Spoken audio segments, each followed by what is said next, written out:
ఎప్పుడైనా మనం చేసే మంచి పనుల మూలంగా దుఃఖం లభించి ఇంకొకరికి వారు చేసిన చెడు పనుల మూలంగా సుఖం లభిస్తే మనసుకి తప్పకుండా అనిపించవచ్చు, అలా సత్కార్యాలే చేయడం వల్ల, ధర్మాన్ని అనుసరించటం వల్ల కలిగే ప్రయోజనమేమిటి అని. కానీ దుష్టాత్ములకు ఏమి లభిస్తుందో ఎప్పుడైనా గమనించారా? దుష్టకార్యాలు తలపెట్టే వారి హృదయం ఎప్పుడూ అల్లకల్లోలంగా, ఎంతో చిరాకుగా ఉంటుంది. ఆ మనసులో అనుక్షణం కొత్త కొత్త సంఘర్షణలు ఉద్భవిస్తుంటాయి. అపనమ్మకం వారిని జీవితాంతం వెంటాడుతూ ఉంటుంది. ఇదేనా సుఖమంటే? అయితే ధర్మ మార్గాన నడిచేవారు, సత్కార్యాలు చేసేవారు, సచ్చీలురైన వ్యక్తుల మనసులు సర్వదా ప్రశాంతంగా ఉంటాయి. పరిస్థితులేవి వారి జీవన గమనంలో బాధాకరంగా ఉండవు. సమాజంలో గౌరవ మర్యాదలు, మనసుకి సంతోషం లభిస్తాయి వారికి.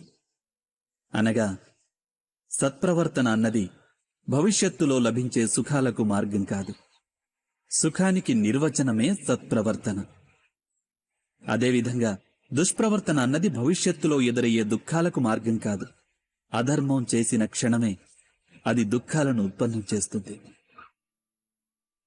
ధర్మం ఆచరిస్తే సుఖం రాదు. ధర్మానికి మరో పేరే సుఖం.